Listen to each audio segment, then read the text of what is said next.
Paul Duchesne, and welcome to Mama Paul's Video Podcast. Today is the day after Bastille Day. We did a show about Paris and Bastille Day yesterday, and what I'd like to do today is I accumulate lots of newspapers over a period of time. And when I read the paper, the way I sort of read the paper is I'll read the paper and then I'll finish it and I'll fold over an article and I'll leave it to the side in my pile of papers. Much like I'm sure a lot of people do. And before you know it, you've got a pile, and the pile keeps building up, and before you know it, the pile gets really high. So I get some piles of paper, then what I do is I keep them for a certain amount of time, and then I toss them if I haven't done anything with them. I had a few articles here which I thought were worthwhile bringing to your attention. Let me just show you one picture. This is really cool over here. And this was in the paper a couple of, July 6th. And it says, "Witness at last, a black hole devouring a neutron star." Now, come in a little closer on that picture if you can. It almost, honest to God, it almost looks like something out of 2001, literally. That's what it reminded me of when I first saw it. It reminded me of the birth of the baby in 2001. It was just a great picture. Black holes devouring neutron stars. You never know what you're going to see in the papers every week there, what's going on in the atmosphere. Way up there. What's going on way up there, and then what's going on way down here. Well, let's change that one with this one for a second. And this one is, let me put it up there. Okay. Just add water. Just add water is what it says. Now, this is really interesting, because this is an article about hydroponic farming. Hydroponic farming. And it's a new breed of hydroponic farms, huge and high tech, is popping up in indoor spaces all over America, drawing celebrity and investor and critics. Well, I saw this, and look at the size of this place. I mean, this is a warehouse. It's a warehouse going back, and food's all growing vertically like so. Here's the back page. Continuing the article here. Let me get that in front of you a little bit. And towards the bottom, that's the whole thing. Those are little seedlings that they're getting down at the bottom there. It's a really interesting article about how high-tech greenhouse so large it could cover 50 football fields with 36,000 LED sodium lights. Well, you're reading this here and you're finding out about them growing more food and everything, and it sounds really good. It sounds really good. It says, at the moment, I would say that the bad guys are winning, says Dave Chapman, a Vermont farmer who's involved with the Real Organic Project. Hydroponic production is not growing because it produces healthier food. It's growing because of the money. Anyone who frames this as food for the people or the environment is just lying. The technical term for hydroponic farming is controlled environmental agriculture. Controlled environmental agriculture. But people in the business refer to it as indoor farming. What used to simply be called farms are now referred to as land-based farms or open field agriculture. Land-based farms. It's so like people that smoke weed now. It's called flower, I believe. It's strange here. Here's somebody else who's got a criticism of this, and he says here, "I'm not buying any of it," says Dan Barber of the hydroponic fever. "Trying to enhance water with nutrients to mimic what the soil does is virtually impossible. Partly because no one really knows how the soil microbiome works. No one knows what the long-term health effects fruit and vegetables grown without soil would have. No matter how many nutrients indoor farmers put into the water, critics insist that indoor farms can never match the taste and nutritional value or provide the environmental advantages that come from the marriage of sun, healthy soil, microbiome, and plant biology found on a well-run organic farm." The Mr. Chapman of the Real Organic Project served at the U.S. Department of Agriculture Hydroponic Task Force 5 years ago. He's leading an effort to get the agency to stop allowing hydroponic farming to certify their produce as organic. The hydroponic farmers are trying to get the crops certified as organic. They're not growing them in soil. They're growing them in water that they are enriching with nutrients. Exactly how they're getting the nutrients we're not really clear about yet. It wasn't really clear in this article. So what I did was I went to my local health food store and I talked to the general manager over there, who was really well informed on this topic. And he pointed out that it's mostly the chemically bonded chemicals that they're adding to the water to attempt to mimic the soil. Well, you can't just mimic the soil. And we are losing topsoil at an enormous rate in this country.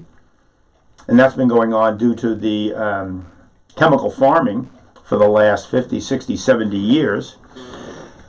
Made worse with the GMOs, where they're splicing these... when they do GMOs, they violently splice into the gene, and it creates unintended consequences. Now, some people may have taken note of the fact that since 1996, when the GMOs were introduced in this country, there's been a huge uptick in various degenerative diseases, which they haven't shown a scientific correlation to because they haven't done the scientific studies funded by the people who should be doing them. And the people who have been putting out these studies have pointed out that the food is not healthy, and that people that are eating genetically modified food over a period of time wind up with liver problems, kidney problems, reproductive issues, a lot of reproductive issues. So Just Add Water was really a monumental headline, followed, and this was this the same paper, same day? No, this was a week before that. We have the other headline here, and here's the farmers in California selling the water. So California farmers resort to selling their water instead of crops. An example would be some of the rice growers. A lot of rice grown in Northern California in that Sacramento Valley area. And some of the rice growers, instead of growing 100% of their, what they're doing is they're intensifying the growing on a smaller portion, growing less, 60% of his 527 acres, enabling him to sell the rest of the water back to the state for cash. So he's making money selling some of his, there was a price comparison, how much he's paying for the water, how much he puts on the crops. Okay, if I just do 60% of the crop, I can still come out ahead, sell 40% of the water back to the state, and I come out ahead. The water problem in California is really exacerbated by the almonds and the nut trees, especially down in the Central Valley. You drive through the Central Valley, go down California from the Bay Area down to LA, and you're driving down Route 5, and you're just passing these almonds. Well, almonds require an incredible amount of water. I don't have the exact number in front of me, but it is a lot of water, way more than is practical. And most of these almonds are getting shipped out of the country. So it's not a survival thing, it's a money thing, once again. And what the article about the Just Add the Water pointed out, that once again, the growing has got more to do with the finances behind it and how much money they can make from it, as opposed to feeding the people that are here. And one of the criticisms going on right now is that we are importing so much food that we're losing our agricultural edge. Let me run over to it. Let's drop that for a minute and run over to another. Well, actually, before I do, I just had one more picture I should show you. And this was Wired magazine from a few years ago that I sort of have sitting on a pile over there. The Future of Food. And it sort of fit into the discussion today. In fact, it's Wired magazine. So talk about high-tech approaches to food. I can't imagine that this article here isn't about hydroponics. This was the middle of the New York Times from July 4th. The death of America's political imagination. The death of America's political imagination. And this is going to be part of a... Oh, let me bring me in. I'll bring me in over here. Okay. And this is going to be part of a new series. It's going to be week after week. And I think it's going to be a 6-part series. Snap out of it, America. The U.S. used to be the country of invention and change. What happened? What happened? Yeah, I think we've become politicized beyond belief. And we got a bunch of yahoos running around with horns on their head, wearing Batman-like outfits with T on them for Trump. You wonder what happened to our imagination?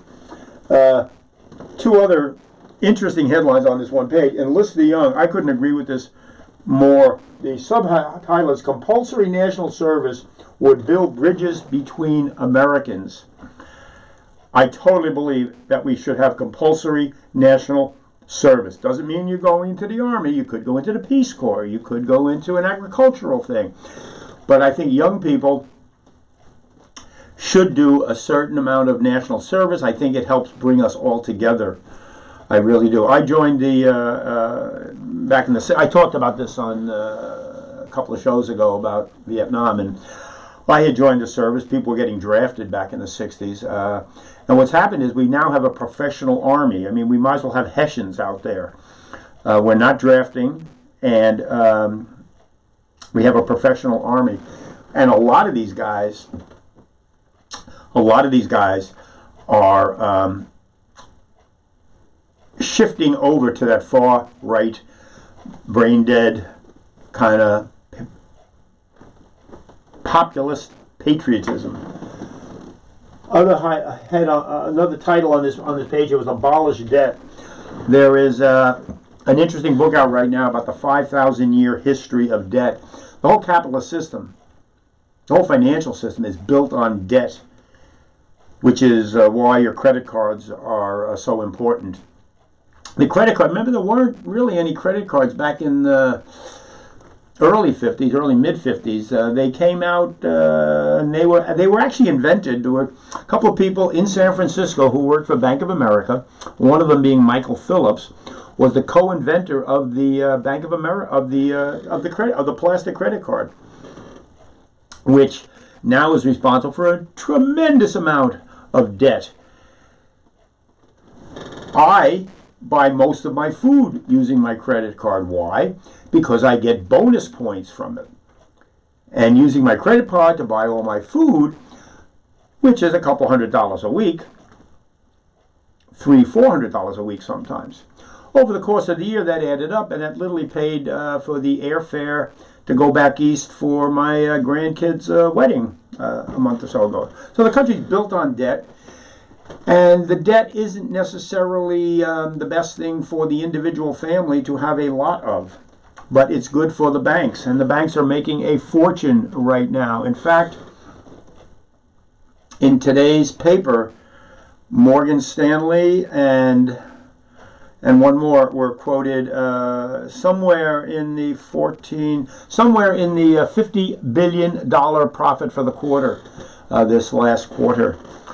I don't think I have that right in front of me. I don't have it in front of me. It was today's paper.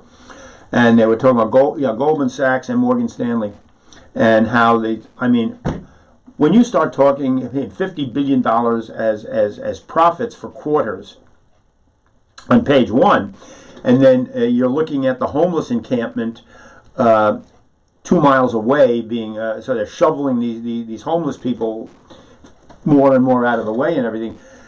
You think there's a connection? You think there's a connection between the debt and the capitalism and the runaway disparity between the wages?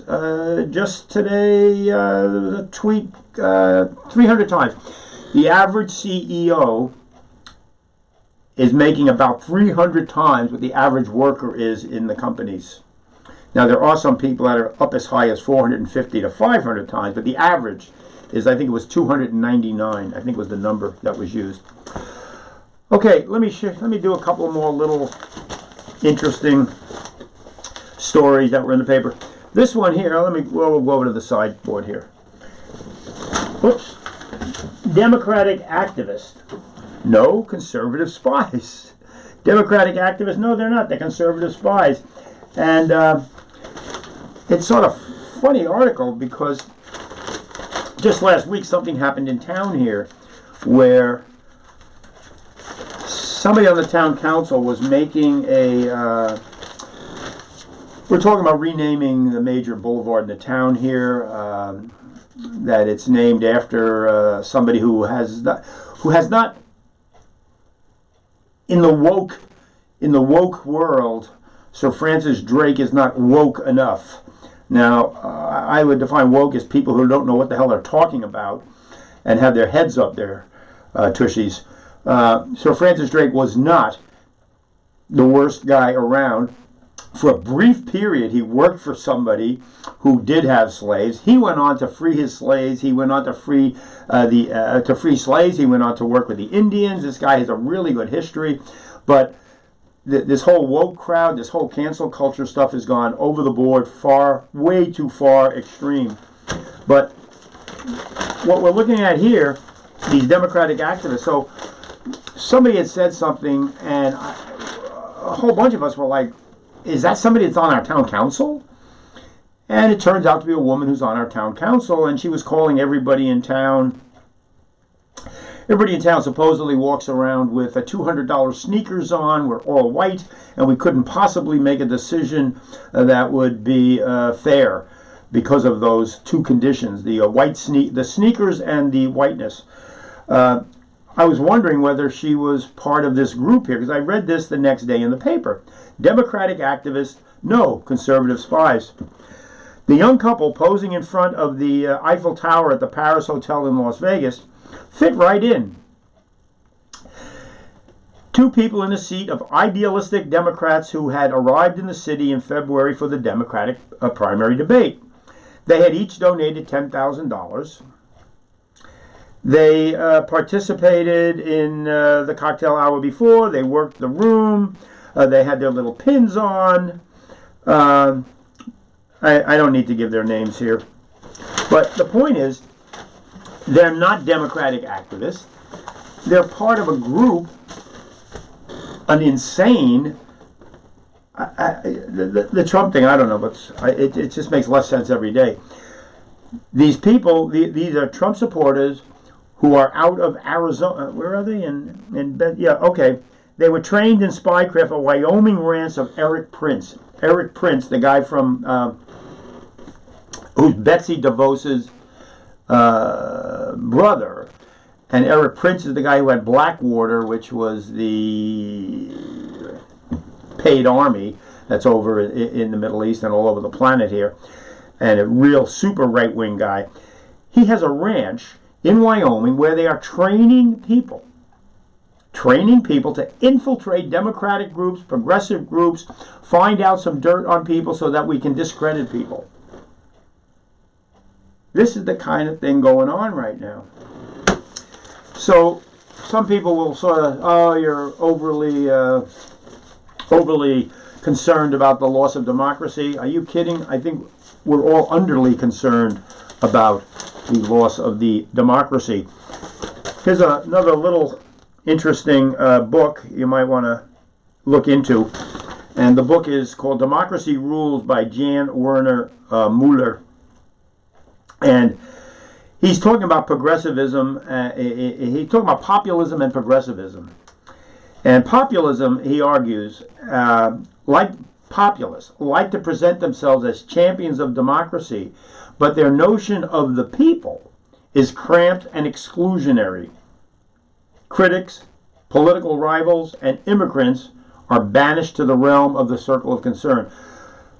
Somebody like Modi in India is a populist. Viktor Orban in Hungary is a populist. Bernie Sanders, Alexander Ocasio-Cortez are decidedly not populist. Democracy Rules is hopeful, though its author cautions that he's not particularly optimistic. Yeah. Optimism is about a constellation of probabilities. Hope entails active effort. This is a book that encourages thinking, observation, and discernment as a prelude to action. Mueller, who says that democracy is based on the notion that no one is politically irredeemable and that anyone can change their mind, holds out the possibility of persuasion.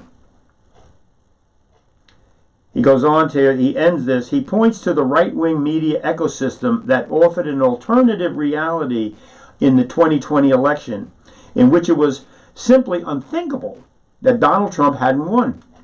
At least some of the people who voted for Trump in 2020 hadn't voted for him 4 years before. Some of the people who vote for Trump in 2020 hadn't voted him 4 years before. Persuasion, like uncertainty, can go either way. And he's sort of arguing that uncertainty is an essential part of a democratic system, which was an interesting notion. So the book is Democracy Rules. It's $27, Forrest Strauss Press. It's a small press and it's a small book.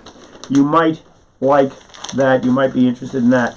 There was one other little article that I liked here that I was going to try to read you. And what did I do with it? Sometimes I get too many things on the table here. Well, Malcolm Gladwell. This wasn't one of them, but Malcolm Gladwell. Have you guys read, any of you read any of his books? This guy's a brilliant writer, and he really does a tremendous amount of research, and he looks like a wild guy with his little kinkly hair. His hair used to be an afro. He used to have a big afro. I saw him at a book reading about 15 years ago. He had this huge afro, and he cut the hair. He got rid of the afro because every time he would go through security at the airport, they were poking into his head and everything, checking him out for stuff. So that was sort of pretty interesting. He talks about his podcast and how he weaves fun into serious discussions. That's why I have this article here. It's on my reading pile to try to figure out how I can get some fun into some of my discussions that I'm having over here with you guys. This was the one I wanted to get. How did a socialist win in Buffalo? So this is back in June, back at Michelle Goldberg. On Tuesday night, just after the polls closed, the Buffalo News ran an update about the city's Democratic mayoralty primary. And there was the guy who had run before, Byron Brown, who had been a 4-term incumbent. And he's running against this young woman who's in her early 30s, and she's running on a socialist ticket. And they're predicting that he's going to win in a landslide. Well, it turned out that she beat him. She beat him by more than 7 points. I think it was 52 for her and 45 for him. Overwhelmingly Democratic city. So she will wind up being the mayor when she runs. And she'll be the mayor. She'll be a socialist mayor of one of the biggest cities in America. And the interesting thing about the article is the defund the police argument. And now, when this thing came out about defunding the police originally, I thought it was the stupidest thing you could possibly come up with. And I said, in fact, I wrote a couple of little essays that I sent to the letters to the editor that probably didn't get published. Instead of defund, we say we're going to reallocate funds. We're going to fully fund community centers. We're going to make the investment that naturally reduces crime, such as investments in education, infrastructure, and living wage jobs. Education, infrastructure, living wage jobs. Not defunding the police, they're going to reallocate the money.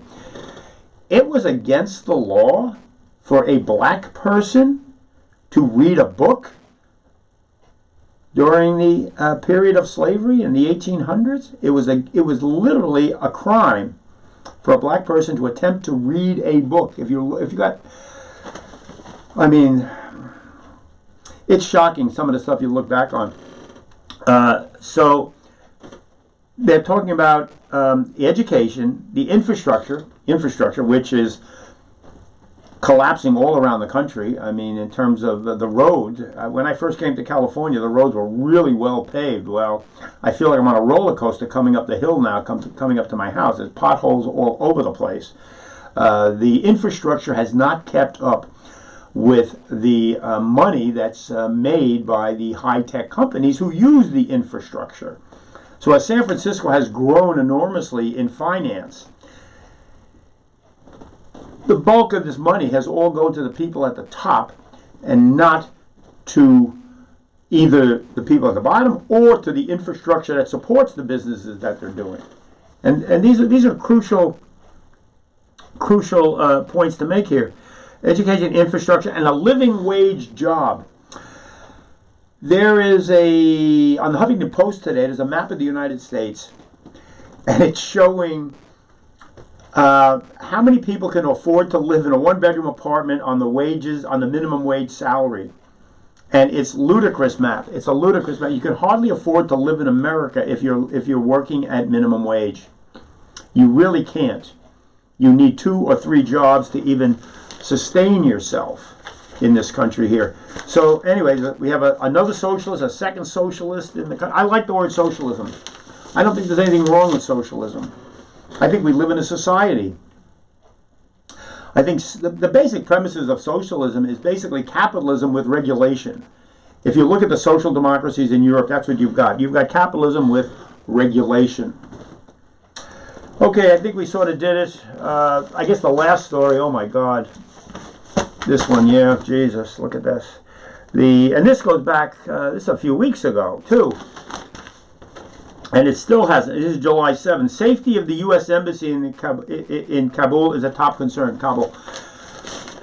We are departing out of Afghanistan, but these thousands of translators are still there, and they're stuck waiting for paperwork. And the fact that they're not airlifting these people out and getting them over to Guam, where they could do tomorrow, is another, I don't know what is going on. Rachel has been on this night after night. She has brought the story up regularly. And write to your senator, write to one of your congressmen. Make a point of it. Be aware of it. It's a disgrace what's going on. These guys have got to get out of there. And they've been supporting us for the whole time we've been over there in Vietnam, in Afghanistan, and now we're out the door, and they're sort of worried about the paperwork, whether they can get shipped out. If they don't get shipped out, they're going to get killed. They're already targeted by the Taliban. So, okay, that's it. Almost a half hour on a bunch of old news. That's me today. Peace, patience, and persistence.